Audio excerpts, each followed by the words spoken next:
எல்லாருக்கும் வணக்கம். எஸ்கேலேருந்து குமார். இந்த வண்டியோட ஃபைனல் அப்டேட்டு. ஸோ பார்த்துங்க, இன்ஜின் ஒர்க்கை வந்து நம்ம பண்ணி முடிச்சிருக்கோம். வண்டியோட சவுண்டை பார்த்துங்க. ஸோ என்ன மாற்றிருக்கேன்னா, இந்த வண்டியில் cylinder kit, head, cam shaft, ரேக் ரேம் எல்லாமே பண்ணியிருக்கோம். மெயினாக வந்து நம்மளோட ஜிக்ஸாக் பெயிண்ட் எல்லாமே அடிச்சிருக்கோம். அதுக்கப்புறம் வந்து பார்த்திங்கன்னா இந்த த்ராட்டில் கேபிள் இஷ்யூ இருந்தது. ஸோ இந்த த்ராட்டில் கேபிள் வந்து ரெண்டுமே மாற்றிருக்கோம். ஃபுல் சர்வீஸ் பண்ணியிருக்கோம். இந்த பக்கம் வந்து பாருங்கள்.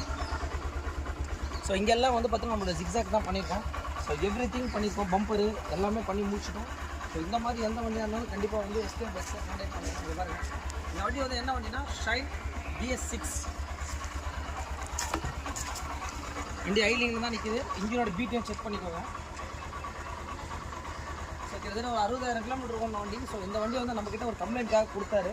அவருக்கு A to Z நம்ம இப்போ எல்லாமே வீடியோ எடுத்து அனுப்பிச்சிட்டோம். சார் சாயந்தரம் டெலிவரின்னு சொல்லியிருக்கேன், ஓகேன்னு சொல்லியிருக்காரு. இந்த மாதிரி எந்த வண்டியாக இருந்தாலும் கண்டிப்பாக நம்மக்கிட்ட சொல்லுங்கள். நம்ம வந்து பார்த்திங்கன்னா இந்த வண்டி எடுத்து கரெக்டாக வந்து பார்த்திங்கன்னா ஒரு 3 to 4 days தான் ஆகுது.